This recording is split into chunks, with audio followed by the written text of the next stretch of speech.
योगा को हमेशा से हेल्थ और वेलबींग के लिए एक पावरफुल टूल माना गया है, जो भारत की एंशिएंट ट्रेडिशंस में गहराई से जुड़ा है।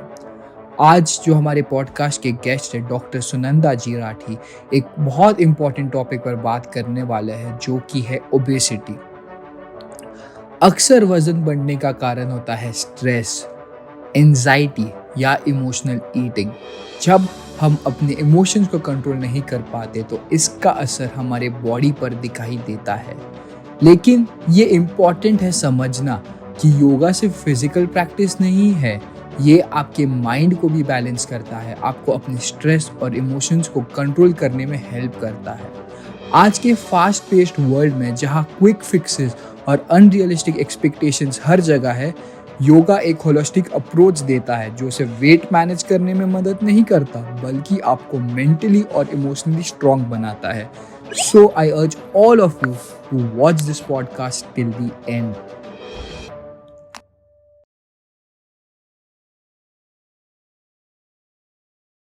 जैसे आप सभी को पता है, हमने हमारा लास्ट पॉडकास्ट किया था on health, diet, nutrition and हम हेल्थ सीरीज ही लेके आ रहे हैं जहाँ पे हम डिस्कस कर रहे हैं ताकि आप सभी को पता चले कि हेल्थ एंड न्यूट्रिशन हमारे लाइफ में क्या इंपॉर्टेंस प्ले करता है। तो आज के जो हमारे गेस्ट है doctor Sunanda Rathi, welcome to the show. Thank you Manav. And ma'am, ये हमारा सेकंड पॉडकास्ट हो रहा है जहाँ पे पहला पॉडकास्ट में हमने आपकी लाइफ जर्नी के बारे में बात की थी, जहाँ पे एक योगा का टॉपिक हुआ था जिसमें आपने बोला था कि आपने योगा में पीएचडी की है स्पेशली ऑन ओबेसिटी। एंड जब हम लेके आ रहे हैं ऐसा हेल्थ एंड न्यूट्रिशन का टॉपिक एंड वो सीरीज ही हम कर रहे हैं, सो मेरे को लगा एक पॉडकास्ट आपके साथ करते हैं which will be completely be based on obesity, because India में ये सबसे बड़ा प्रॉब्लम है। Yes, Manu. Thank you for re-inviting me. And yes, obesity is a global syndrome. So obesity ये बहुत बड़ा प्रॉब्लम है, not only in India but abroad also. You can say worldwide problem. So मुझे लगा कि this is a very very interesting subject to study. तो ma'am, एक तो थैंक यू कि आपने अपॉर्चुनिटी दी हमको वापस से ताकि हम ग्रो कर सके। And so let's start the podcast. सबसे पहला क्वेश्चन है मैम, आपने पीएचडी की है योगा में, सो व्हाट इंस्पायर्ड यू कि आप पीएचडी करो in yoga, that also in obesity? Very interesting question. Actually देखा जाए तो मेन इंस्पिरेशन मुझे मिला है श्री राम कुमार राठी से, जो मेरे साथ एस व्यासा आए थे and we went there to have 1 week positive health camp. S Vyasa yoga university is world wide famous and वहां पे मैंने देखा कि एकेडमिक रिसर्च बहुत ही अच्छा होता है योग में। So I thought of pursuing further education. Ram Kumar ji said you have already done PhD, तुम सिर्फ पढ़ाई क्यों नहीं करती हो? So I told him that you know I am that kind of person, या मेरा पर्सनालिटी ट्रेट वैसा है कि कुछ सामने हो ताकि उसमें से कुछ आउटपुट निकले, तो मैं ज्यादा पढ़ाई करती हूँ। So I would prefer to take an education in this field and so I inquired about how to do PhD in that and I went ahead.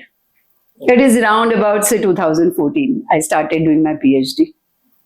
So ma'am, अभी से 10 साल पहले आपने आपकी पीएचडी की पढ़ाई चालू की। मैम, पीएचडी एंड योगा में जाने से पहले राम कुमार जी राठी के आप बहुत बार रेफरेंस देते हो, लास्ट पॉडकास्ट में दिया था, तो एज अ पर्सन ये कैसे थे?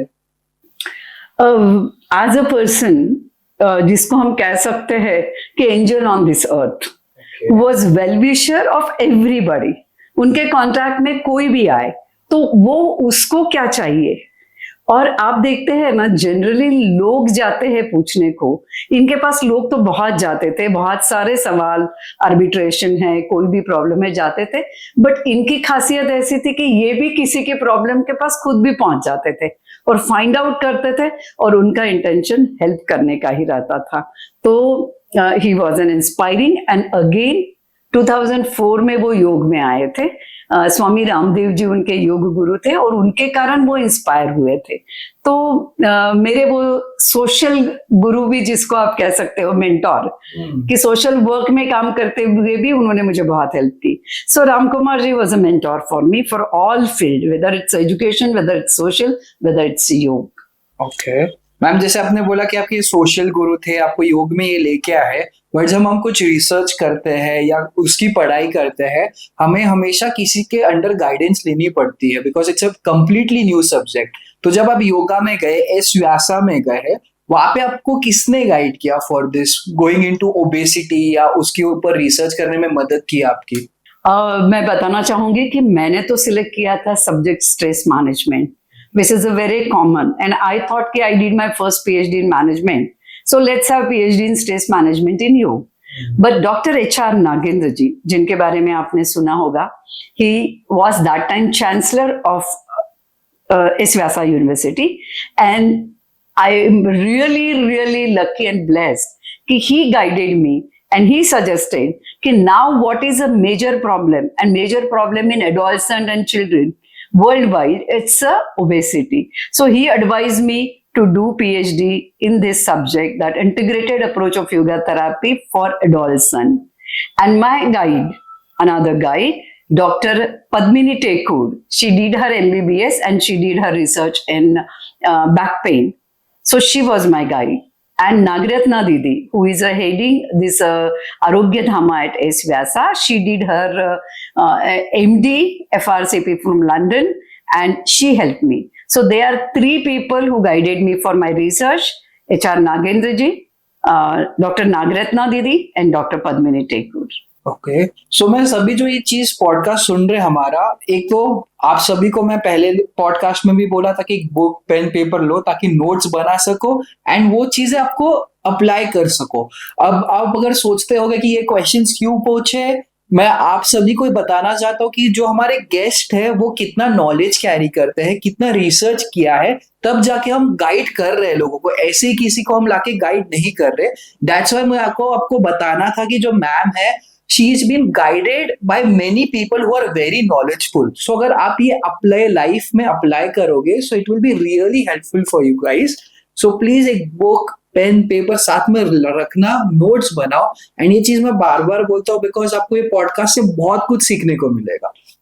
सो आई एम गोइंग फॉरवर्ड, अभी जैसे हम योगा थेरेपी की बात करते हैं, एक तो योगा बहुत ही अंडर एस्टिमेटेड है। जब से नरेंद्र मोदी ने उसको हाइप किया है, उसके पहले योगा बहुत अंडर एस्टिमेटेड रहा है एंड वेस्टर्न कल्चर योगा कर रहे हैं, बट योगा आया इंडिया से था। सो जैसे हम बात करते कि आपने योगा में रिसर्च किया फॉर ओबेसिटी, आपने कुछ नया इनोवेशन किया था वो टाइम पे? Yes, of course, Manu. First, I do agree, yoga is Indian ancient science, which is popular abroad more than India also. मैंने रिसर्च जरूर किया। रिसर्च जब आप पीएचडी करते हो ना, तो रिसर्च करना पड़ता है। जो भी सब्जेक्ट आप सिलेक्ट करते हो उसके ऊपर आपको एक योगा मॉड्यूल बनाना पड़ता है, जिसका नाम दिया गया है integrated approach of yoga therapy. आप पूछोगे integrated approach of yoga therapy यानी IAYT क्या है? तो एक योगा थेरापी जो आपका सब्जेक्ट है उसके ऊपर योगा मॉड्यूल बनता है। अब आपका सवाल है कि ये योगा मॉड्यूल बना कैसे? देखो, आपने जैसा कहा कि बहुत सारे लोग योग YouTube पे देख के करते हैं और आपने जिनको बुलाया है उनका रिसर्च है इस पे, तो हमने एक मॉड्यूल डेवलप किया। अब ये मॉड्यूल डेवलप करते वक्त मैंने एंशिएंट इंडियन साइंस, सभी आयुर्वेद यानी जिसको हम एंशिएंट लिटरेचर स्टडी कहते हैं, वो किया। तो आयुर्वेद में ओबेसिटी क्या होती है, स्थूलता, वो सब स्टडी करने के बाद साइंटिफिक वैलिडेशन करना पड़ता है। यानी जो लेटेस्ट रिसर्च पे पब्लिश हुए थे ओबेसिटी के ऊपर, सभी जगह इंटरनेशनल जर्नल में आए थे, उनका लिटरेचर स्टडी करना पड़ता है। फिर उस बेसिस पे मैंने कुछ क्वेश्चंस बनाए, कुछ योग आसन, कुछ प्राणायाम, सूर्य नमस्कार, कुछ प्रैक्टिसेस जिसमें मेडिटेशन वगैरह सब था। इंटीग्रेटेड अप्रोच, इंटीग्रेटेड वर्ड ही बताता है कि आपको सब कुछ लेना पड़ता है। लोगों को लगता है yoga is asana on mat, but yoga is much much beyond that. Mat से माइंड तक का वो स्टडी है। So we have to first tell our viewers कि इंटीग्रेटेड अप्रोच जो होता है उसको डिजाइन किया मैंने। डिजाइन करते वक्त ancient as well as scientific research का स्टडी किया। फिर मैंने कुछ योग आसनास, प्राणायाम, मेडिटेशन, रिलैक्सेशन, ये सारे टेक्निक सिलेक्ट किए। उसके बाद क्या, उसके बाद एक रिसर्च टीम जिसमें 30 लोग थे एस व्यासा यूनिवर्सिटी से, दोज फैकल्टीज को वो क्वेश्चनर दिया गया। Then we had a discussion, 2 days discussion sitting in campus of Prashanti, that is S Vyasa. That questionnaire everybody studied and came and they gave their views. So after they give views, some are updated, some are deleted and एक module बना। तो ये पूरा develop किया हुआ जो module है, ये मॉड्यूल इवन मैं राम कुमार जी के साथ हरिद्वार गई, पतंजलि योगपीठ, स्वामी रामदेव जी को बताया, उनके कमेंट्स लिए। उसके बाद मैंने आचार्य बाल कृष्ण जी को बताया, उनके कमेंट्स लिए। तब वहां पे शेरली टेलिस थी, she was heading research department, उनके कमेंट्स लिए। और इस प्रकार से 30 ये लोग और 5 लोग बाहर के लेके 35 लोगों को लेके ये रिसर्च बेस्ड मॉड्यूल बनाया। और फिर इस मॉड्यूल को मैंने मेरे रिसर्च में इम्प्लीमेंट किया। अब आपको पता है इस रिसर्च जब भी कोई पीएचडी करता है ना, उसको 3 पेपर पब्लिश करने पड़ते हैं। तो मेरा पहला पेपर पब्लिश हुआ है IAYT पे, integrated yoga therapy approach, which is a innovation you ask me. So this module is totally developed my be and done for my PhD research. Okay, so ma'am IAYT की आप बात कर रहे हो, जो आपने मॉड्यूल रिसर्च किया है, तो इसको आपने इम्प्लीमेंट भी किया होगा लोगों पे, फिर आपने इसको जाके अपने रिसर्च में दिखाया होगा कि इतने लोगों पे मैंने इम्प्लीमेंट किया है। तो वो जब आपने इम्प्लीमेंट किया, उसकी स्टोरी बता सकते हो, कहाँ पे इम्प्लीमेंट किया, कैसे इम्प्लीमेंट किया एंड आपको उसके रिजल्ट्स क्या मिले? Very interesting story. देखो, जब ये मॉड्यूल तुम डेवलप करते हो ना, तो ये तुरंत सिलेक्ट नहीं होता कि आप उसके ऊपर तुरंत पीएचडी कर लो और वो वैलिडेट हो जाता है। इसको रीवैलिडेट करना पड़ता है, वैलिडेट करना पड़ता है, इम्प्लीमेंट करना पड़ता है। तो बहुत स्ट्रगल करना पड़ा, यू नो, बिकॉज मेरा एडोलसेंट पे था और एडोलसेंट्स मेरे को ऐसे चाहिए थे कि इसमें पीएचडी में ऐसे होता है 2 ग्रुप बनते हैं। एक ग्रुप आपका योग फॉलो करता है मॉड्यूल और दूसरा ग्रुप होता है जो फॉलो नहीं करता है, टू मेक अ कंपैरिजन। तो ऐसे देखा जाए तो मुझे 60 ओबे स्टूडेंट चाहिए थे पर्टिकुलर एज ग्रुप में। सो ढूंढना भी मुश्किल था और स्कूल का परमिशन भी मुश्किल था। So after a lot of struggle, जिनको मैं बहुत अच्छे से जानती थी, डॉक्टर संजय मालपानी, जिनका ध्रुव ग्लोबल स्कूल है संगमनेर में, it is a residential school. तो वहां पे मैंने उनको अप्रोच किया कि मैं ऐसा ऐसा मॉड्यूल डेवलप किया है और मैं इंप्लीमेंट करना चाहती थी। उनका जवाब क्या आता है, बहुत इंटरेस्टिंग जवाब आया कि दीदी आप जानते हैं मेरे स्कूल में साइकिलिंग है, बैडमिंटन है, क्रिकेट है, बहुत सारे खेल है, मैदानी खेल है, बच्चे सब कुछ करते हैं, तो आपके मॉड्यूल से ऐसा क्या फर्क पड़ेगा? तो मैंने कहा, मैं उनको जानती थी, तो मैंने रिक्वेस्ट किया कि मेरा ये पायलट प्रोजेक्ट है आपके स्कूल में, जहां पे मुझे देखना है कि ये सब करने से हमको कोई फर्क पड़ता है क्या, जो लोगों को हम सब्जेक्ट कहते हैं पीएचडी में, तो जिनको हम सिलेक्ट कर रहे हैं। तो फिर उन्होंने कहा ठीक है, आप करना चाहते हैं तो आप कर सकते हैं, ऐसी उन्होंने परमिशन दी। अभी इसमें 3 पैरामीटर्स हमने लिए थे, यानी फिजिकल पूरे पैरामीटर जिसको कहते हैं। तो फिजिकल पैरामीटर यानी आपके बॉडी के सिर्फ वेट नहीं या BMI, तो आपके पूरे पैरामीटर जिसको हम कहते हैं, ये सरकमफ्रेंसेस लो, हिप सरकमफ्रेंसेस लो, ऐसे सारे सरकमफ्रेंसेस लिए। उसके बाद उसमें एक इंपॉर्टेंट पॉइंट था कि ब्लड रिपोर्ट, हमने ब्लड रिपोर्ट भी कलेक्ट किया। और फिर एक टूल होता है कॉग्निटिव टेस्ट, तो वो बच्चों के एकेडमिक्स पे इसका कुछ इफेक्ट होता है क्या, इसके लिए कॉग्निटिव। तो 3 पैरामीटर पर हम संगमनेर पहुंचे हमारी टीम के साथ। हमने उनके प्री और पोस्ट बोलते हैं, तो योगा मॉड्यूल देने के पहले उनके सारे पैरामीटर्स लिए और योगा मॉड्यूल के बाद लिए, क्योंकि आपका सवाल है कि आपको रिजल्ट क्या मिले और कुछ इंटरेस्टिंग हुआ क्या। तो इस प्रकार से ये मॉड्यूल हमने शुरुआत की संगमनेर में। सो इसके रिजल्ट्स क्या थे, कुछ सक्सेस मिला आपको? ऑफ कोर्स मिला, सक्सेस यानी अनबिलीवेबल सक्सेस मिला। और मैं आपको उसके बाद मालपानी जी के, उन्होंने हमें जो लेटर भेजा है, उन्होंने जो रिएक्शन दिए, वेरी इंटरेस्टिंग। देखो, हमको जो ये, पहले तो मैं गई, मैंने स्टूडेंट्स को सेशन लिया पूरे दिन का, उनको मोटिवेट किया, फिर योगा ट्रेनर को हमने ट्रेन किया कि ये मॉड्यूल आपको इस प्रकार से इम्प्लीमेंट करना है। फिर रेसिडेंशियल स्कूल होने से संजय जी को रिक्वेस्ट किया कि भाई हमको 60 मिनट्स ये बच्चों के चाहिए। फिर हमने उनको डिवाइड किया साइंटिफिक वे से, यानी आप चाहिए वो 30 बच्चे नहीं ले सकते, 60 स्टूडेंट मिले थे, 30 को हमने योग मॉड्यूल दिया और 30 को हमने कंट्रोल ग्रुप में रखा। तो एक्सपेरिमेंटल ग्रुप का चालू हो गया मॉड्यूल। और जैसे ही आप जानते हैं इस मॉड्यूल को इम्प्लीमेंट करना चालू किया हमने और योगा ट्रेनर ने, 10 दिन के अंदर संजय जी सरप्राइज हो गए कि कुछ बच्चों ने 6 किलो वजन, किसी ने 4 किलो वजन कम किया। And it was a shocking for me also, though we took a lot of efforts to develop this research based module, but actually implement करते 8 दिन में भी। एंड फिर संजय जी को भी उसमें बहुत इंटरेस्ट आया और he started visiting every day to see that it is happening properly. So first week में ही हमको रिजल्ट मिले और 3 वीक के बाद यानी 4 वीक का यानी 1 महीने का वो मॉड्यूल था। तो वो जो बच्चे 30 सेलेक्ट किए थे उनमें और बचे हुए 30 बच्चों में बहुत फर्क पड़ गया इस मॉड्यूल के कारण।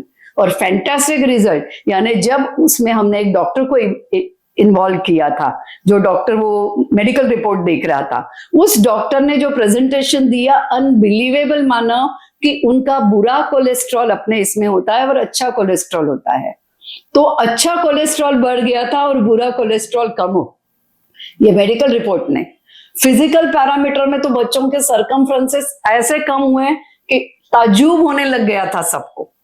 और उसके बाद कॉग्निटिव टेस्ट में सबसे बड़ा जो फीडबैक स्टूडेंट ने दिया हमारे ओपन सेशन में, जहां पे संजय जी ने पेरेंट्स को भी बुलाया था, कि उन्होंने कहा कि हमारी कॉन्फिडेंस बढ़ गया है, हमारे मार्क्स बढ़ गए।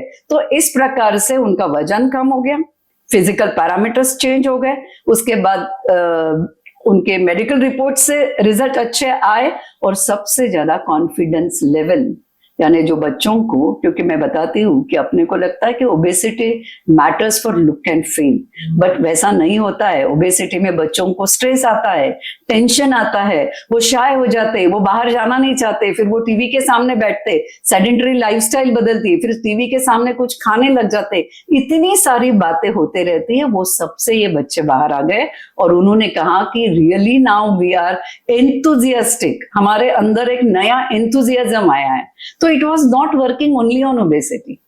एंड एक एग्जाम्पल मैं आपको देना चाहूंगी, जो लड़की थी, नाम तो हम नहीं बताएंगे, बट उसकी माँ डॉक्टर थी फ्रॉम मुंबई, रेसिडेंशियल स्कूल था तो उसने उनको धूरो में रखा था। उस लड़की को पीसीओडी का प्रॉब्लम था और बीइंग हर मदर डॉक्टर, उसने काफी जनों को बताया था।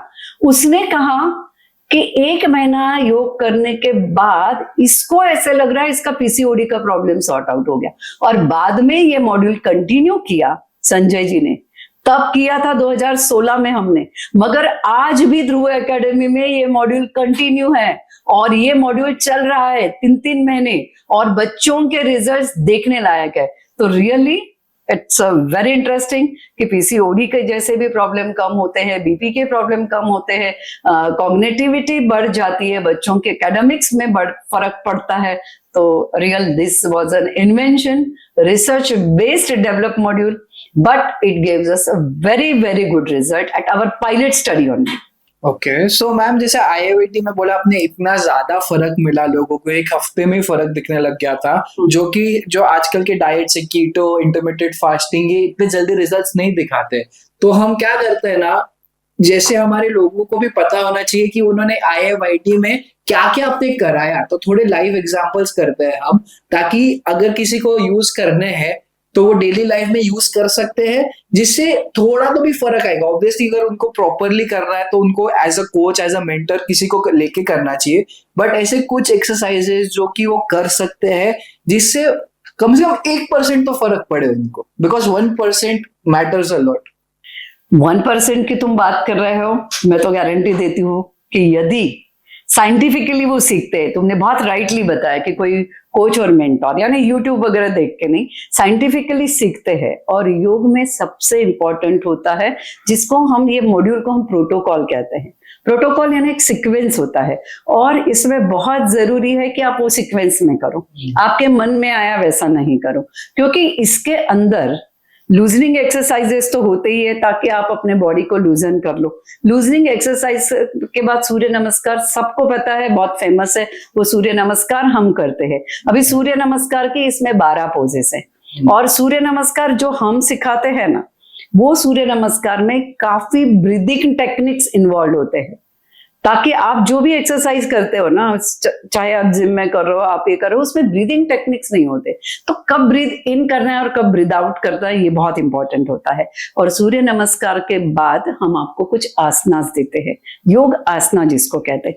वो आसनास होने के बाद हम आपको प्राणायाम टेक्निक्स देते हैं, और प्राणायाम के बाद थोड़ा सा मेडिटेशन करके रिलैक्सेशन, इसीलिए इसको IYT कहते हैं। तो आप ऐसा मत समझो कि इसमें सिर्फ आसनास है, इसमें सब कुछ है। वो सारा कुछ हमने सिलेक्ट करके एक मॉड्यूल बनाया है, जिसका प्रोटोकॉल है, जो सीक्वेंस में करना है। तो मैं अपने दर्शकों को बता दूं कि वो खुद के मन से ये सीक्वेंस को चेंज नहीं करें। अच्छा, अभी हम बैठे हैं और आप कहोगे कि सूर्य नमस्कार आप दिखाना है मैडम, तो yes, we have developed a module corporate में, एट वर्क प्लेस में, स्कूल में, बच्चे क्लास में भी उसको कैसे कर सकते हैं। तो छोटा सा डेमोन्स्ट्रेशन हम वो चेयर सूर्य नमस्कार का दिखाते हैं, क्योंकि सूर्य नमस्कार बहुत इंपॉर्टेंट होता है। Okay, so are you ready? Are you ready? 1 2 3 4 5 6 7 8 9 10 11 12। दर्शकों, इसमें 12 होते हैं, आसन 4 ही होते हैं। जैसे अर्धचंद्रासन, जो हम पीछे जाते हैं सांस लेते हुए, वो 4 बार आता है। शशांकासन, जो हम नीचे झुकते हैं सांस छोड़ते हुए, वो 3 बार आता है। अश्व संचालन, यानी जब हम पैर ऊपर करते हैं, सांस लेते हुए पीछे जाते हैं, ये 2 बार आता है। और पवन मुक्तासन, यानी हम घुटना ऐसा करते हैं, हमारी पेट के ऊपर दबा के घुटना लगाने की कोशिश करते, ये 2 बार आता है। और 1 बार आता है प्रणवासन। तो जब भी हम ऊपर जाएंगे सांस लेना है, जब भी हम नीचे झुकेंगे सांस छोड़ना है। इसको चेयर सूर्य नमस्कार कहते हैं। डायबिटीज और ओबेसिटी के लिए ये बहुत ही अच्छी प्रैक्टिस है, जो आप कहीं पे भी कर सकते हैं। दूसरा, मैंने आपको कहा कि आपको स्लो करना है। देखो, योग आसन करते वक्त आसन की स्थिति में जाना और आसन की स्थिति को छोड़ना, दोनों बहुत इंपॉर्टेंट है। जैसे सीक्वेंस इंपॉर्टेंट है, वैसे आसन में हम कैसे आते हैं और आसन हम कैसा छोड़ते हैं। तो जिस प्रकार से हम आसन में गए, उसी प्रकार धीरे से आपको आसन छोड़ना है, और ब्रेथ जो है उसको सिंक्रोनाइज करना, ये बहुत इंपॉर्टेंट होता है। तो इस प्रकार आप मत कहो कि हमारे पास टाइम ही नहीं है। आप योगा एट वर्क प्लेस है, स्कूल में है, कॉलेज में है, कहीं पे भी इसको इम्प्लीमेंट कर सकते हैं। इसको हम चेयर सूर्य नमस्कार कहते हैं। ओके मैम, जैसे आपने चेयर सूर्य नमस्कार बताया, बहुत ही अलग चीज थी, पहली बार मैंने ये चीज देखी है, कॉन्सेप्ट ही अलग है पूरा। बट जितना योगा किया है एंड जितना टीवी पे भी देखा है, रामदेव बाबा का जो शो आता है वो टीवी पे देखा है, उसमें वो एक चीज करते हैं कपालभाति, तो वो कितना इफेक्टिव है। एंड इट ऑल्सो है क्योंकि वो ब्रीदिंग करता है। जैसे कि हम एग्जाम्पल ले ले, यहाँ पे हाथ रखते हैं, हमको पेट को अंदर खींचना है। सो इससे क्या होता है, मतलब why is it so impactful? अच्छा, देखो, सबसे ज्यादा फैट कहाँ इकट्ठा होता है? बेली पे। और सभी जानते हैं कि बेली का फैट कम करना बहुत ही मुश्किल होता है। आप कितना भी चाहो, कितना भी कुछ कर लो, बेली फैट जल्दी कम नहीं होता है। तो ये कपालभाति है ना, इसमें auto inhalation and forceful acceleration होता है, यानी आप इनहेल करते हो ये पता ही नहीं चलता है, और एक्सहेल करते वक्त फोर्सफुल करते हो, और करते हो तो पूरा एब्डोमेन आप अंदर लेते हो और बाहर छोड़ते हो, अंदर लेते हो और बाहर छोड़ते हो। तो कपालभाति ये ओबेसिटी के लिए बहुत ही अच्छा। अब कपालभाति को कोई प्राणायाम कहते हैं, कोई क्रिया कहते हैं। तो एक्चुअली ये क्रिया है कि प्राणायाम के पहले कपालभाति किया जाता है। और आपको ऐसे लग रहा है कि मेरा ये बराबर हो नहीं रहा, तो आप आपका एक हाथ अपने पेट पे रख के कपालभाति कर सकते हो, जैसे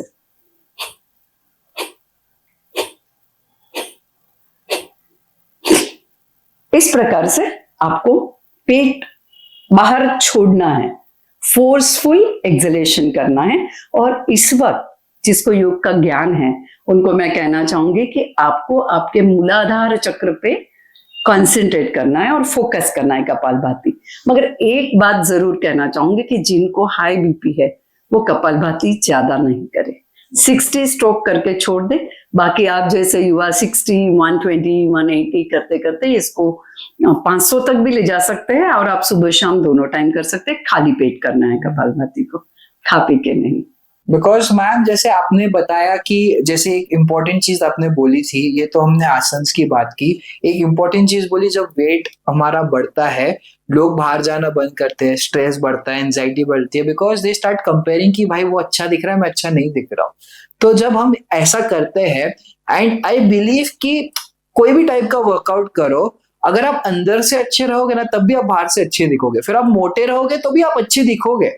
So you have to be happy from inside. You have to cleanse yourself from inside.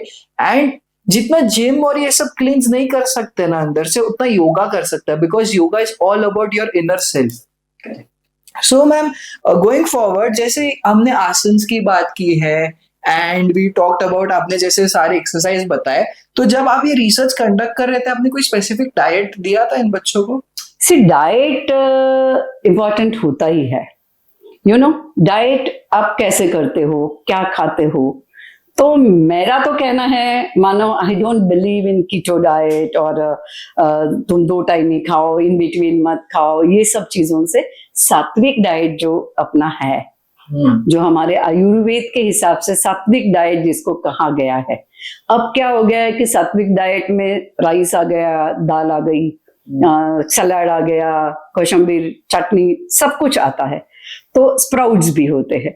अब क्या हो गया कि प्रोसेस फूड बहुत आता है, तो इसके ऊपर काफी लोग रिसर्च कर रहे हैं। पर हमारा कहना है कि तुम सात्विक डाइट जो खाते खाते आप बड़े हुए उस डाइट को यदि आप करो, और जंक फूड अवॉइड करो, और रात का खाना अवॉइड करो। उसका भी साइंटिफिक रीजन है जो मैं आप अपने दर्शकों को भी बताना चाहूंगी। तो सात्विक डाइट करना चाहिए, ऐसा मैं कहती हूँ। और फास्टिंग आप जो करते हो ना, वो फास्टिंग करते वक्त क्लिंजिंग होना चाहिए। यू आर वेरी राइटली आपने बताया कि क्लिंज होना चाहिए। तो हम लोग क्लिंज कैसे होते हैं जब हम कुछ नहीं खाते। यू नो, बचपन में मेरे पिताजी का आयुर्वेद का अभ्यास था, कभी बुखार भी आया ना तो वो बोलते थे कि एक दिन तुम खाओ मत, जिसको हमारी भाषा में, आयुर्वेद की भाषा में लंगन कहते हैं। तो आप कुछ नहीं खाओगे तो अपने आप अपने शरीर के अंदर जो फैट्स है, जो अनडाइजेस्टेड फूड है, वो सारा निकल जाता है। तो डाइट और डाइटिंग, इसमें फर्क है। डाइटिंग तो मैं एडवाइज नहीं करती, क्योंकि डाइटिंग करके जो भी वजन आप कम करते हो आप रीगेन करते हो, वो वापस आ जाता है। मगर डाइट प्रॉपर फॉलो करके यदि आप प्रॉपर योग का प्रोटोकॉल फॉलो करते हैं तो आपका जो फैट, वेट लॉस छोड़ दो, फैट कम होगा, वो वापस नहीं आता है, वापस नहीं बढ़ता है। ओके। सो मैम जैसे डाइट की हम बात करते हैं ना, बहुत अभी तो आ चुका है इंटरमिटेंट फास्टिंग, जैसे आपने बोला एक दिन मत खाओ, ये इंटरमिटेंट फास्टिंग अभी आया है। लेकिन मैं एक चीज बोलना चाहूंगा, coming from a Marwari family, Jain हूँ, proud to be a Jain. Jain लोग 6 बजे के बाद 6:30 बजे के बाद कुछ भी नहीं खाते, जिसको सनडाउन एक बार हो जाता है नहीं खाते, उसको बोलते हैं चौवियार। अब जो मेरे दादी थे, मतलब डैडी के दादी थे, she lived her life till 95, I'm assuming 95, 96 तक थे।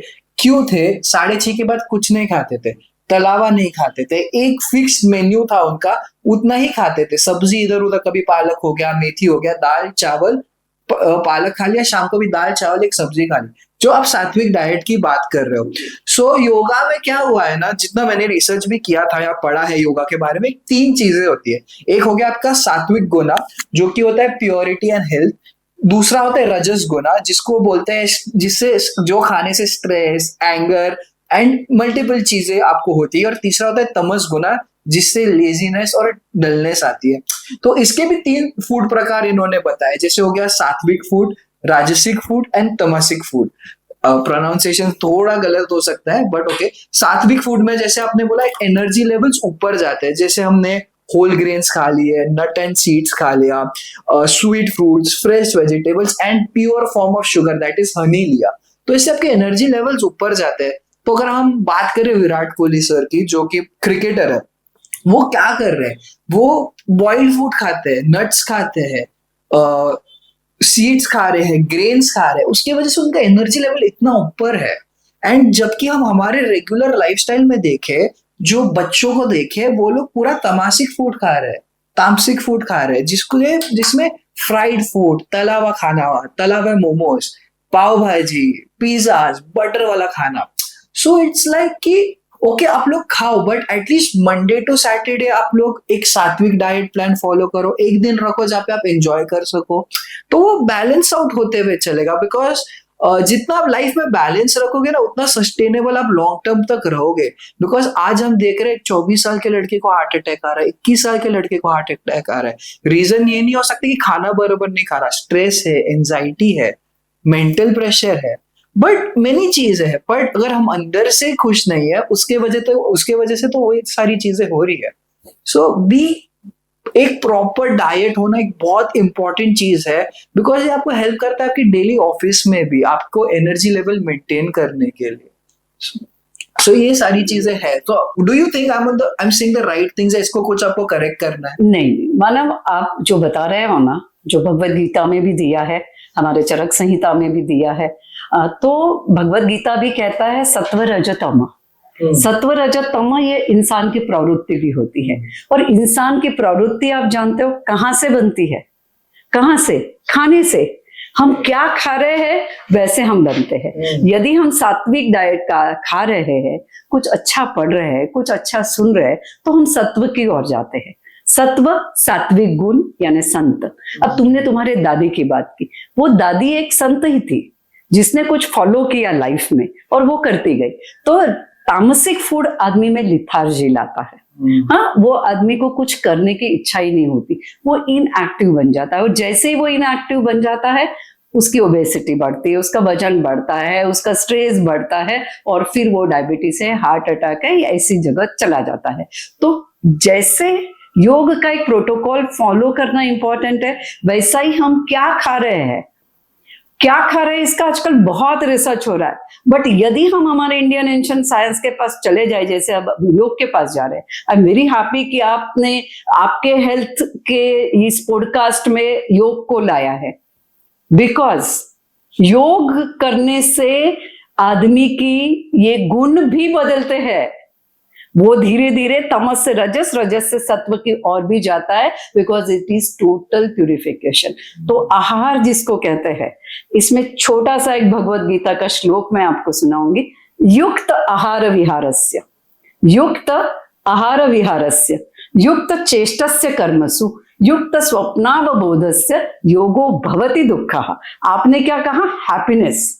तो युक्त आहार, आहार यानी डाइट, युक्त यानी मॉडरेट। यदि आप मॉडरेट खाते हो, युक्त चेष्टस्य कर्मसु यानी आप कर्म यानी जो हम कर रहे हैं पूरे दिन, जो हम काम कर रहे हैं, आप विद्यार्थी हो तो आप पढ़ रहे हो, आप बिजनेसमैन है तो आप अपना काम कर रहे हो, आप एम्प्लॉयड है तो आप जॉब कर रहे हो, तो वो युक्त यानी मॉडरेट है।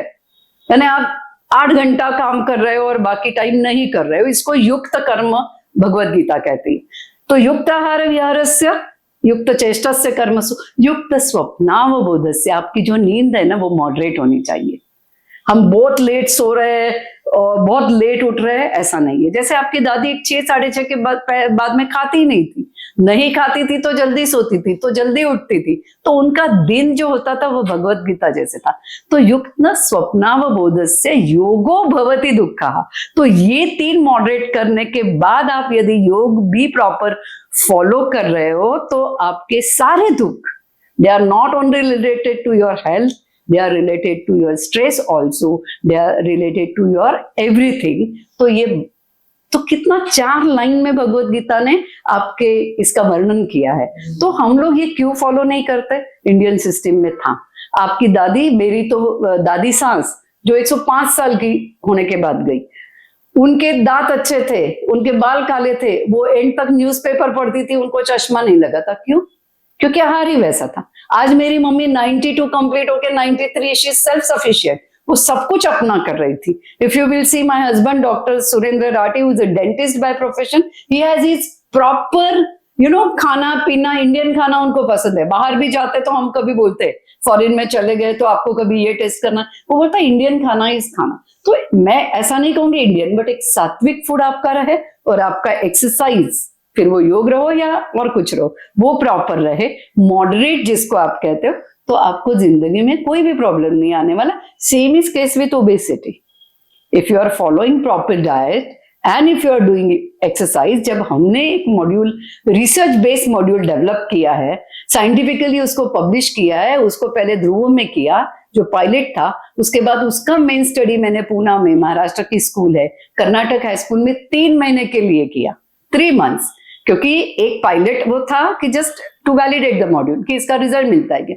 उसके बाद 3 महीने किया, बहुत ही अच्छे रिजल्ट्स मिले। तो ऐसा एक साइंटिफिकली डेवलप्ड मॉड्यूल जिसको पायलट किया, जिसको इंप्लीमेंट किया और जिसके ऊपर पेपर पब्लिश हुए, मतलब ध्रुव एकेडमी के इसके पायलट पे एक पेपर पब्लिश किया, उसके बाद कर्नाटक के इस पे किया, और जब उसका परिणाम हमने देखा कि not only physical appearance, mentally बच्चे खुश, एक खुशी होती है, माइंडफुलनेस, वो उनमें आया, क्योंकि इसमें डेवलप मॉड्यूल में सब कुछ होता है। It is not just asanas.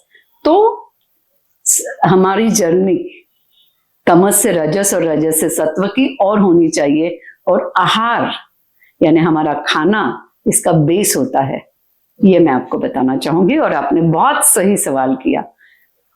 So ma'am, जैसे आपने बोला माइंड के बारे में, जैसे गाड़ी इंजन है ना, अपना दिमाग भी इंजन ही है। yes. तो अगर आपको उसको अच्छे से फंक्शन करना है, अच्छे से चलाना है, तो जैसे गाड़ी में अच्छा तेल डालते हो ना, एकदम प्योर तेल, तब वो गाड़ी अच्छी चलती है। वैसे जब आप बॉडी में अच्छा खाना डालोगे ना, जब आपका जो ये कंप्यूटर है ना अंदर का, वो अच्छे से प्रोसेस करेगा। बिकॉज बहुत सारी रिसर्च बताते हैं कि अपना ब्रेन का कैपेसिटी 100% है, बट अपन 1% भी उसको यूज नहीं कर रहे। इसकी रीजंस भी यही है कि अच्छा खाना नहीं जा रहा, हम अच्छे से फंक्शन नहीं कर रहे, अच्छी एयर अंदर नहीं ले रहे। सो ब्रेन जो है, जो हमारा इंजन है, उसको हम अगर अच्छी चीज ही नहीं पहुंचाएंगे तो वो अच्छे से काम कैसे करेगा। एंड इसका मतलब ये नहीं है कि जो आज के जनरेशन को हम बोल रहे हैं कि तुम खाना ही छोड़ दो, but follow a proper diet, at least Monday to Saturday कर लो, संडे को चीट मील हो गया, या आपका कोई कमिटमेंट आ गया मंडे टू सैटरडे में, आपको दोस्तों का बर्थडे पार्टी आ गया, बाहर जाना है, अगर उस दिन खा ले तो संडे को डाइट कर लो। और ऐसा नहीं कि तुम बाहर जाके डाइट नहीं कर सकते, तुम बाहर जाके दाल चावल खाओ, कभी कुछ खा लो, but have proper food, have proper nutrients. Because COVID के टाइम में हमने देखा कितने लोग बीमार पड़े, क्योंकि इम्यून सिस्टम ही नहीं था लोगों में। हाँ, तो मानो मैं तुम्हें बताना चाहूंगी क्या खाना, ये आप बता रहे हो बार बार, कैसे खाना इज ऑल्सो वेरी इंपॉर्टेंट, जो हमारे आयुर्वेद में दिया है। खाना खाते वक्त आजकल आप देखो, अभी आपने होटल की बात की, बर्थडे पार्टी में आप चले गए, और जब आप टेबल के ऊपर देखते हो तो आपसी डायलॉग, जिसको हम कहते हैं ना कि एक क्रिएशन ऑफ एटमॉस्फेयर होता है। तो कोई बच्चे हैं तो वो आईपैड पे बैठे हैं, बड़े हैं तो वो मोबाइल पे है, तो ये सारी चीजें तो आप देखते ही हो, ये बिल्कुल अवॉइड करना चाहिए। खाने के टेबल पे ना तो मोबाइल चाहिए, ना तो आईपैड, ना तो लैपटॉप, आप जो बैठे। और खाना शुरू करने से पहले हमारे आयुर्वेद में दिया था कि आप एक मंत्र बोलो। फिर भगवत गीता का मंत्र है वो ओम ब्रह्मास्मि ब्रह्म हविः, और हमारे महाराष्ट्र का मंत्र है वदनी कवल घेत। ऐसे मंत्र जो 2 लाइन के मंत्र होते थे, वो क्यों बोले जाते थे पता? आज बच्चे बोलते नहीं है। वो 2 मंत्र इसलिए बोले जाते थे कि आप माइंड से और पूरी तरह से उस खाने के साथ जुड़ो। उस अन्न को हम पूर्ण ब्रह्म कहते हैं, और सांस हम जब लेते हैं और छोड़ते हैं तो your digestive system is ready, जो आ रहा है ना उसको डाइजेस्ट करना। क्योंकि फैट कब बढ़ता है पता है? तुमने खाया बहुत सात्विक फूड, आपने बोला, सबने सुन लिया और सात्विक खाना चालू किया, बट आप कैसे खा रहे हो? वो भी बहुत इंपॉर्टेंट। कब खा रहे हैं वो तो आपने बता दिया कि भाई सूर्यास्त के पहले खाना चाहिए, मगर खाने के पहले आपको पहले बैठ जाना चाहिए, शांत होना चाहिए, फिर प्रॉपर ब्रीथ, जिसको कॉन्शियस ब्रीदिंग कहते हैं, ब्रीथ इन करो, ब्रीथ आउट करो, एंड उस अन्न को नमस्कार करके उसको पूर्ण ब्रह्म समझ के खाना खाओ, तो वो खाना आपको अच्छी तरह से डाइजेस्ट होता है। क्या होता है आजकल नए चीजों के साथ साथ हम हमारा पुराना सब कुछ भूल रहे। अब भगवत गीता में आपने बोले हुए सारे गुणों का ज्ञान है, आयुर्वेद में आपने बोला वो तामसिक फूड, राजसिक फूड, सात्विक फूड क्या ये दिया गया है। तो मेरा कहना है सात्विक फूड खाओ, कब खाना है वो अब हमारा समय डिसाइड कर लो। हाँ, इमरजेंसी आई तो आप थोड़ा बहुत इधर उधर कर सकते हैं, और खाते वक्त आप शांत रहो, प्रसन्न रहो, और फिर खाना खाओ, ताकि खाने के पहले थोड़ा सा, जिसको हम कहते हैं ना, एक उस खाने का वेलकम करने के लिए आपको सांस लेनी है और सांस छोड़नी है कॉन्शियसली, तो आपका खाना अच्छा डाइजेस्ट होगा और आपका फैट जो इकट्ठा हो रहा है ना वो नहीं होगा। सो मैम, अभी बहुत ज्यादा बात हुई अबाउट फैट लॉस, एंड आपने बुक निकाली है completely on fat loss, on obesity, जिसका नाम है रिड्यूस, एंड उसमें आपने बात की ऑन 5 लेयर्स ऑफ पर्सनालिटी। तो क्या आप बता सकते हो कि ये क्या है 5 layers of personality through yoga, क्या चीज है ये? अभी ये रिड्यूस नाम और ये बुक के बारे में थोड़ा सा आपने मेंशन किया तो बताऊंगी। मेरा जैसे ही पीएचडी कंप्लीट हो गया, मुझे वो पीएचडी थीसिस सबमिट किया, उसकी सारी फॉर्मेलिटी की, 3 पेपर पब्लिश कर लिए, और वो बुक मैंने आपको बताया मुझे राम कुमार जी राठी ने इंस्पायर किया था, तो वो बुक लेके मैं उनके पास गई। उन्होंने बुक देखते ही मुझे बोला कि ये तो शोकेस में रहेगा, कौन देखने वाला है, तूने इतनी मेहनत की, ये रिसर्च मॉड्यूल बनाया, इतने सारे एक्सपर्ट्स लोगों के ओपिनियन लिए, शास्त्रों का अभ्यास किया, उस मॉड्यूल का पायलट किया, इंप्लीमेंट किया, रिजल्ट पाए, ये पढ़ेगा कौन? रिड्यूस करो इसको। एंड वो मुझे क्लिक हुआ कि मुझे यदि ये लोगों तक पहुंचाना है कि ये साइंटिफिकली डेवलप मॉड्यूल 1 महीने में आपको रिजल्ट देता है, और इसके लिए ना तो आपको कोई खर्चा करना पड़ता है, क्या देना है, आपका समय देना है, कितना देना है, 60 मिनट्स का देना है, और क्या करना है, दिया हुआ प्रोटोकॉल है, 1 by 1 करना है। तो ये करते वक्त मैंने वो रिड्यूस बुक निकाली, पब्लिश की, अमेजोन पे अवेलेबल भी है, बहुत कम ये आजकल लोग, मैं ऐसे ही मजाक में कहती हूँ कि आप क्या फ्लावर बुके गिफ्ट करते हो बर्थडे को, कॉस्ट उसकी होती है 300-400 रुपए, और 1 दिन की उसकी लाइफ है। फुल फ्रेगनेंस तो देते हैं, मगर सही में फ्रेगनेंस देने जैसा ये रेडियस बुक है। मैं मार्केटिंग नहीं कर रही, it's very useful, very reasonable. आपने बात की थी 5 कोशास की, हाँ, 5 लेयर्स ऑफ पर्सनालिटी। हाँ, उसको 5 लेयर्स ऑफ पर्सनालिटी कहते हैं। जैसे मैंने आपको बताया कि मैंने जब ये बच्चों के ऊपर ये योग मॉड्यूल इंप्लीमेंट किया, तो सिर्फ हमारे शरीर के अंदर, जैसे पंच महाभूत बाहर हैं, हमारे अंदर भी है, वैसे हमारे अंदर 5 कोशास है। अन्नमय कोश, प्राणमय कोश, मनोमय कोश, विज्ञानमय कोश और आनंदमय कोश। आपने बात करते करते अच्छे माइंड की बात की, माइंडफुल ईटिंग की बात की, वो आनंदमय कोश है। तो आपकी जो जर्नी है वो जब शुरू होती है अन्नमय कोश से शुरू होती है। तो हम जो कुछ एक्सरसाइज कर रहे हैं, फिर आप जिमिंग करो, आप जॉगिंग करो, आप भागो, आप पर्सनल ट्रेनर ले लो, आप वेट उठा लो, आप मसल डेवलप करो, this works on first layer of annamaya kosha. Ma'am, अन्नमय कोश जो है, आप उसको और इन डिटेल एक्सप्लेन कर सकते हो? हर एक जो लेयर है उनको इन डिटेल अगर आप एक्सप्लेन करोगे तो जो आजकल के जेनजीज है उनको भी समझ में आएगा कि वो वर्ड टर्म से ज्यादा जो उसका रेफरेंस है, उसका क्या मतलब होता है। अगर आप और इजियर वे में बताओगे ना, so it will be very helpful for us. हाँ, तो अन्नमय कोश क्या होता है दर्शकों और मानव, हम जो खाते हैं, जिसकी हमने बहुत ज्यादा बात की, हम जब वो खाते हैं वो अन्न अंदर जाता है, और उससे हमारा अन्नमय कोश यानी हमारी डाइजेस्टिव सिस्टम ये प्रॉपर चलने लगती है। और डाइजेस्टिव सिस्टम प्रॉपर हो गई कि सब कुछ हो गया क्या? तो नहीं। तो क्या आ गया? प्राणमय कोश। हमारे अंदर जो प्राण है, जो हम ले रहे हैं, अभी अभी आपने कोविड की बात की और आपने कहा कि इम्यून सिस्टम कब खराब होती है पता है? कब खराब होती है? जब आपका रेस्पिरेशन प्रॉपर नहीं हो। तो योग में आसन के बाद आप जब प्राणायाम करते हो तो 5 प्राण हमारे अंदर है, वो 5 प्राण की हम बाद में बात करेंगे, नहीं तो हमारे जो दर्शक है वो थोड़े से कंफ्यूज हो जाएंगे। तो अन्नमय कोश यानी आपका आहार हो गया, उसका प्रॉपर डाइजेशन हो गया, वो कब खाना कैसे खाना हो। प्राणमय कोश यानी प्राण, आप कहोगे मानव कि बच्चा तो पैदा होता है तो श्वासोश्वास करना शुरू कर देता है, उसमें सिखाना नहीं, आपको साइंटिफिक प्राणायाम सीखना पड़ता है। और जब आप प्राण साइंटिफिकली लेते हो, धीरे धीरे आप दिन भर में स्लो ब्रीदिंग, जिसको हम कॉन्शियस ब्रीदिंग है, वो भी सीख जाते हो। और जब आपका प्राण प्रॉपर होता है, आपकी इम्यूनिटी बढ़ जाती है, आपकी रेस्पिरेटरी सिस्टम बढ़ जाती है, यू फील मोर एनर्जेटिक। हमारे अंदर एनर्जी कौन लाता है? प्राण लाता है। हमारे अंदर की डाइजेस्टिव सिस्टम, खाना। अब अन्न में और प्राण में आपको समझ गया। अब आ गया मनोमय कोश। आजकल क्या डिस्टर्बेंसेस है, क्या हो रहा है? डिप्रेशन, स्ट्रेस, एंजाइटी क्यों बढ़ रहे हैं?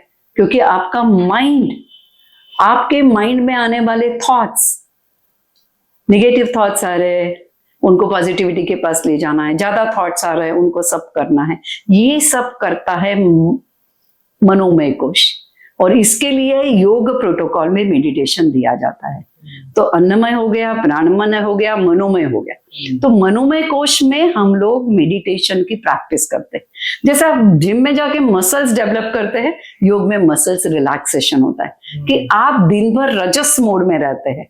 आपकी भाषा में कहूँ, तामसिक खाते हो, रजस मोड में रहते हो, बहुत ज्यादा काम करते हो, आपको कभी भी समय नहीं मिलता कि थोड़ा सा मैं शांत बैठूं, मेडिटेट कर लूं और मेरे मनोमय कोश पे काम करूं। तो ये मनोमय कोश जो है हमारी थर्ड लेवल। उसके पहले आपने बात की इंटेलेक्ट है, हमारा ब्रेन है, हम 2%, 1%, 1.5% यूज कर रहे हैं। हम लोग ज्यादा से ज्यादा अभी देखोगे लेफ्ट ब्रेन पे ही बहुत काम करते हैं। लेफ्ट ब्रेन क्या होता है? लॉजिक, मैथमेटिक्स, इंटेलेक्ट और पढ़ाई, ये जो सारा ये लेफ्ट ब्रेन है। राइट ब्रेन क्या है? Creativity, will power, emotions, relationship. तो आजकल इम्बैलेंस हो रहा है राइट और लेफ्ट का। People are more focusing on left क्योंकि हमारा मटेरियल लाइफ है, भौतिक जीवन है। तो आपको राइट ब्रेन को भी डेवलप करना है। तब जब योग प्रोटोकॉल आप करते हो, प्राणायाम प्रॉपर करते हो, मेडिटेशन करते हो, रिलैक्सेशन करते हो, तो आपका इंटेलेक्ट बढ़ जाता है, आपका फोकस बढ़ जाता है, राइट डिसीजन मेकिंग आपका आता है, और विल पावर, जिसके ऊपर सब कुछ निर्भर करता है हमारा, वो विल पावर भी बढ़ता है। तो ये हो गया विज्ञानमय कोश। और जब आपकी जर्नी ये 5 लेयर पे चलती है ना, अन्नमय, प्राणमय, मनोमय, विज्ञानमय, इंटेलेक्ट को क्या कहते हैं? विज्ञानमय। तो आप पहुंचते हैं 5th लेयर पे, दैट इज आनंदमय कोश, हैप्पीनेस, ब्लीस एंड पीस। इसलिए आप मत समझो कि योग एक आसन है, योग मैट पे करना है। तो योग प्रोटोकॉल मैंने आपको समझाया जो 5 लेयर पे काम करता है, समझ गए? So this is 5 layers, this is integrated approach of inner personality development. हम बहुत ज्यादा फोकस नहीं कर रहे हैं आजकल एक्सटर्नल पर्सनालिटी पे, ब्रांडेड कपड़े पहनने, ब्रांडेड वॉच पहननी है, मैं कैसा दिख रहा हूँ, क्या ये सब इंपॉर्टेंट है, मगर इसके साथ साथ आपकी इनर पर्सनालिटी डेवलप करनी है। तो मुड़िए योग के पास, कीजिए योग, 5 लेयर पे आपको काम करेगा, फायदा देगा। तो मैम अभी आपने बात की अबाउट डिफरेंट टाइप ऑफ कोशेस, मतलब 5 लेयर्स ऑफ पर्सनालिटी। तो जैसे आपने अन्नमय कोश, प्राणायामय कोश एंड और 2 बताए, तो मैं इसको इजी वे में बोल देता हूँ। जो 5 लेवल्स ऑफ पर्सनालिटी पे योग काम करता है, वो पहला है फिजिकल, दूसरा आपने बात की about mental, third is intellectual, 4th is spiritual and 5th is emotional. सिर्फ नाम तो सब बराबर है, बट सीक्वेंस में थोड़ा गड़बड़ है। Physical, mental, emotional, intellectual and spiritual. Correct ma'am. ठीक है मैम। तो ये जो जैसे आपने 5 लेयर्स की बात की है, मैं थोड़ा वापस पीछे जाता हूँ डाइट के ऊपर। मैं कोई क्वेश्चन आया इससे, जब आपने 5 लेयर्स की बात की, आयुर्वेदा में कॉन्सेप्ट है अबाउट अग्नि। अग्नि मतलब होता है फायर, इंग्लिश में बोलूं, जो डाइजेस्टिव पावर हमारी बढ़ाता है।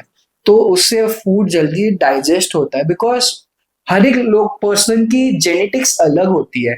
जैसे कि जो मेरा जेनेटिक्स है, मेरा डाइजेशन प्रोसेस स्लो है एंड उससे फैट जल्दी अक्यूमुलेट होता है। एंड कोई एक मेरा फ्रेंड है जो कि सुन रहा है, ठीक है, जिसका डाइजेशन बहुत ज्यादा अच्छा है, तो कितना भी खाए उसका वेट बढ़ता नहीं है। वो ठीक है, वो अलग कॉन्सेप्ट है कि तुम अच्छा खा रहे हो नहीं खा रहे हो, बट वेट पुट ऑन नहीं हो रहा अगर वो ओवर ईट भी कर रहा है, बिकॉज डाइजेशन इज गुड। तो जो आयुर्वेदा में जो कॉन्सेप्ट है अग्नि जो आपका डाइजेशन फास्ट करती है, सो आप उसके ऊपर कोई प्राणायाम टेक्निक बता सकते हो which will help people to fast in their digestion, या जिससे डाइजेशन प्रोसेस फास्ट होगा? हाँ माना, आयुर्वेद में जो कंसेप्ट है ना, फायर से हमारे अंदर जो भी फूड जाता है उसका डाइजेशन प्रॉपर होता है। और पहले के लोग कहते थे, पता है, कि आपको जब भूख लगती है, भूख लगने का क्या मतलब होता है, आपके अंदर वो रस डाइजेशन सिस्टम में आते हैं, जो रस पैदा होते हैं जिससे पाचन कहते हैं, पाचन होता है। तो हमारे योग में एक प्राणायाम टेक्निक है जिसके ऊपर मेरा ये योग मॉड्यूल डिपेंड करता है, जो रिसर्च बेस्ड प्रैक्टिस है, और जो यदि आप हर खाने के, यानी दिन में यदि आप 4 मील ले रहे हो तो 4, 3 ले रहे हो तो 3 के पहले आपको करनी है। यानी जैसा आपने कहा कि आप खाते हैं तो उतना फायर आपके अंदर नहीं होता, इसलिए आपका डाइजेशन प्रॉपर नहीं होता, और आपके दोस्त का जो है उसका फायर हो जाता है, इसलिए वो जल्दी होता है। तो ये फायर क्रिएट किया जाता है। कैसे क्रिएट करना है, इसके लिए एक साइंटिफिक प्रैक्टिस मैं आपको बताती हूँ, जिसको कहते हैं सूर्य नाड़ी एक्टिवेट करना। अभी सूर्य नाड़ी यानी हमारी सूर्य और चंद्र, ये 2 नाड़ियां है, और जब तुम इसमें एकदम एक्सपर्ट हो जाते हो तो सुषुम्ना नाड़ी भी हमारी एक्टिवेट होती है, जो सूक्त रहती। तो ये जो है ना सूर्य नाड़ी, अब मेरा जो रिसर्च है, बहुत अच्छा सवाल आपने इसलिए किया कि पूरा रिसर्च और जो फटाफट वजन कम हो रहे थे उसका जो मेन रीजन था वो ये है कि आपको ये सूर्य नाड़ी को एक्टिवेट करना है खाने के पहले। यानी आप क्या कर रहे हो, indirectly you are helping your digestive system to create those fire to burn fats. Okay, तो मैं आपको वो बता देती हूँ, और वो यदि आप करते, हमने हमारे पायलट प्रोजेक्ट में और हमारे मेन सब स्टडी में ये एक्टिविटी सब विद्यार्थियों से कराई थी कि सुबह का ब्रेकफास्ट, दोपहर का लंच, शाम का स्नैक्स और डिनर। यानी आपने कहा कि आपकी दादी शाम के पहले खा लेती थी, अब वो नहीं होता है, बच्चे तो खाते ही है। तो ये एक्टिविटी आपको सूर्य नाड़ी का जो श्वसन है, जो ब्रीदिंग है, वो करना है हर खाने के पहले। Very simple technique, very effective. आप इसके ऊपर रिसर्च पेपर है, शेली टेलीस का भी है, मैंने भी इनकॉर्पोरेट किया है, आप पढ़ सकते हो, रेफरेंस दे सकते हो। ये रिसर्च बेस्ड एक्टिविटी है। तो सबसे पहले आप अच्छे से बैठ जाओ, आप भी मेरे साथ कर सकते हो, भले आप ज्ञान मुद्रा लेके यहाँ बैठो। फिर आपको नासिका मुद्रा होती है। नासिका मुद्रा ये ऐसी होती है, यानी 2 उंगली आप नीचे करते हो, ये उंगली से आप नाक को यानी नोज को बंद करते हो। अभी सिर्फ आपको राइट नोस्ट्रिल से ब्रीदिंग करना है और राइट नोस्ट्रिल से ही छोड़ना है। आप पहले क्या करते थे, राइट से लेफ्ट से लेके राइट से छोड़ो, राइट से लेके लेफ्ट से, उसको अनुलोम विलोम या नाड़ी शुद्धि प्राणायाम कहते हैं। अभी हम एक्टिवेट कर रहे हैं हमारी सूर्य नाड़ी को, और सूर्य नाड़ी को एक्टिवेट कर रहे हैं। एक होती है चंद्र, उसको हमने बंद किया ये 2 उंगलियों से, यानी लेफ्ट साइड को, और राइट साइड से सांस लिया, स्लोली लेना है राइट से, और राइट से ही छोड़ना है।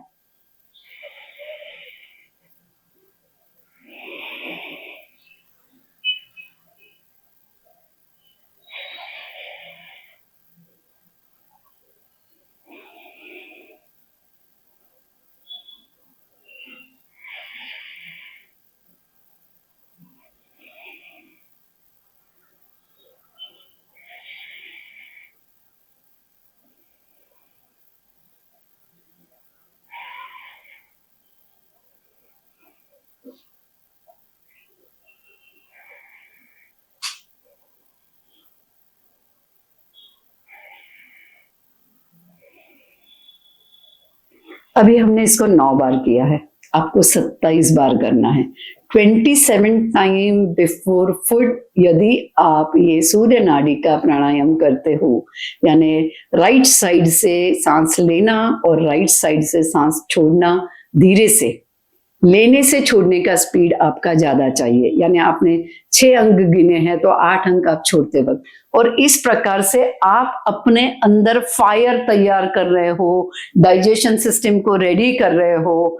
आपको भूख नहीं लगी है तो भी समय हो गया इसलिए आप खा रहे हो, आपकी डाइजेस्टिव सिस्टम रेडी नहीं है, तो ये सारा एक्टिवेट होता है। और आप ऐसा मत समझो, ये साइंटिफिकली प्रूवन है, आप खुद करके देखो 1 महीना, और 1 महीने के बाद मुझे वापस पॉडकास्ट पे बुलाओ और आपके वजन में कितना फर्क पड़ा है आप जानोगे। Because this is fat accumulation कम होता है। क्योंकि फैट एक्यूमुलेशन क्यों होता है, ओबेसिटी क्यों बढ़ती है, बेली के ऊपर फैट क्यों आता है, कि हमने खाया हुआ फूड डाइजेस्ट नहीं होता है। डाइजेस्ट क्यों नहीं होता है, हमारे अंदर फायर नहीं है, अग्नि नहीं है। तो उस अग्नि को यदि हम क्रिएट करते हैं, इससे क्या होता है, एक बात तो ऐसी है कि जिनके अंदर ज्यादा हीट है ना, उनकी हीट ज्यादा बढ़ जाती। तो उन लोगों को मैं करूंगी कि आपको वजन भी कम करना है और हीट को भी नहीं बढ़ाए, तो आप सुबह आंवला का जूस जरूर पीजिए, आंवला खाइए, है ना। और घी आपको लेना है 1 चम्मच खाने के पहले, तो आपका वो अग्नि जो बढ़ेगा, जो हिट प्रवृत्ति बढ़ेगी, वो नहीं बढ़ेगी। सो आयुर्वेद का जो सवाल आपने किया वो बहुत सही है कि खाने के पहले हमारे डाइजेस्टिव सिस्टम में अग्नि रस पैदा होने चाहिए। तो ये कैसे करना है मैंने आपको और दर्शकों को बता दिया। आप आजमाइए और इसका रिजल्ट आप खुद पाइए और मुझे याद कीजिए। सो मैम, जैसे अग्नि की भी बात हुई, आपने ये वर्कआउट टेक्निक बताया अबाउट जो आपने प्राणायाम टेक्निक बताया, सॉरी। सो इसमें क्या हुआ था ना, मैंने बीच में डाइट एक्सपेरिमेंट किया था, बिकॉज मेरे को देखना था अपने बॉडी पे क्या चीज चलती है, क्या चीज नहीं जाती है। सो लाइक 3 साल की जर्नी में बहुत सारे मैंने ट्रांसफॉर्मेशन जर्नी में डाइट एक्सपेरिमेंट किए टू सी कि कौन सा मेरे लिए अच्छा है, कौन सा मेरे लिए अच्छा नहीं है। सो जब एक डाइटिशियन ने मेरे को बोला था कि जो फाइबरस फूड्स होते हैं, अगर आप खाना खाने के पहले खा लो उससे, जैसे कि रॉ वेजिटेबल्स, कुकुम्बर या ऐसी चीज आप पहले खाते हो, it also helps to develop agni, मतलब फायर डेवलप करता है। 2 चीजें, एक तो हेल्प्स टू डाइजेस्ट फास्ट, दूसरा आपको पेट फुल कर देता है, जो खाना का क्वांटिटी वो भी कम हो जाता है। तो आप ये चीज तो आपको ऑब्वियसली जो लोग देख रहे हैं, प्लीज गाइडेंस लेके ये फाइबरस फूड का क्या है अब देखना। ये मेरे को बोला गया था इसलिए मैंने किया था, बट जो मैम ने बोला इसमें कुछ खाना नहीं, सिर्फ it's a breathing technique. So I think कि आप सभी जो देख रहे हैं एक बार ट्राई करके देखिए, कोई प्रॉब्लम नहीं है, क्योंकि अंदर सांस ही तो जा रही है और अच्छी सांस जा रही है और बाहर अच्छी सांस निकल रही है। ब्रीदिंग टेक्निक ही है, तो आप सभी लोग प्रैक्टिस करें। So ma'am, let's go forward. अभी बहुत ज्यादा इन डिटेल हमने बात किया, बहुत ज्यादा टेक्निक्स में चले गए, थोड़ा फन पार्ट करते हैं, that's a rapid fire round. So podcast भी एंड हो जाएगा एंड रैपिड फायर करके हम एक थोड़ा फन पार्ट भी लेके आएंगे इस पॉडकास्ट में। सो मैम, स्टार्ट करते हैं। आपके मन में जो भी सबसे पहले आएगा आप बता देना। One yoga pose you think everyone should do. सबको अच्छी लगती है ऐसा शवासन, हम उसको रिलैक्सेशन कहते हैं, और we forget to relax and that helps lot and I like relaxation. तो मैम, ऐसे तो अगर आप शवासन बोल रहे हो, थोड़ा मस्ती में बोल रहे हो कि लोग बोलेंगे ठीक है, मैम ने बोला शवासन तो 24 घंटे सोते रहेंगे। नहीं, फॉरगेट मजाक का पार्ट। शवासन यानी रिलैक्सेशन।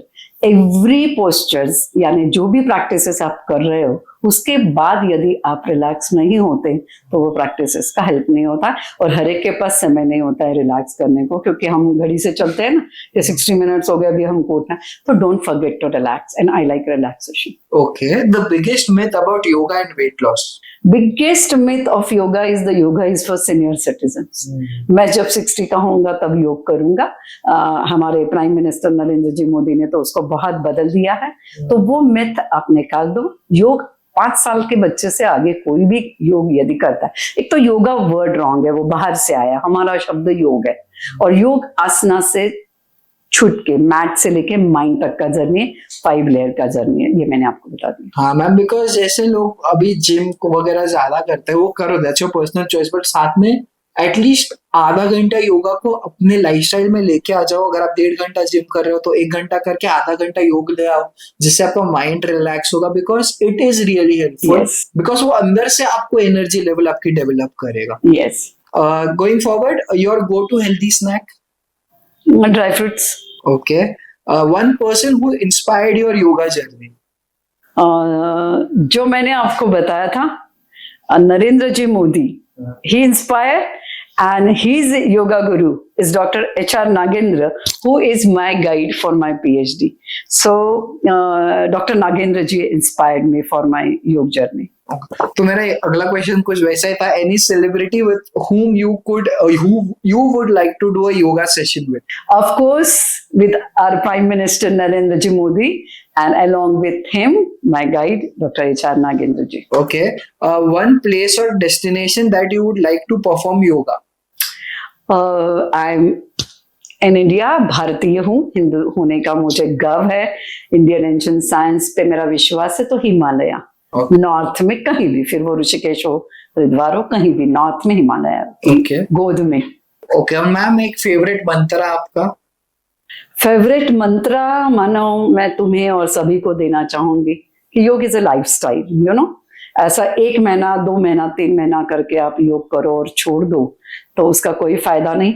तो सेज पतंजलि जिन्होंने योग सूत्र लाए हैं, उनका पहले पाद का 14वां सूत्र है सतु दीर्घकाल, सतु दीर्घकाल नैरंतर, सतु दीर्घकाल नैरंतर सत्कार सेवेतु दृढ़ भूमि हूं. यानी तू यानी खुद, सतु दीर्घकाल लॉन्ग टाइम, निरंतर यानी वेरी रेगुलरली, सत्कार सेवेतु यानी मन से, किसी ने फोर्स किया इसलिए नहीं.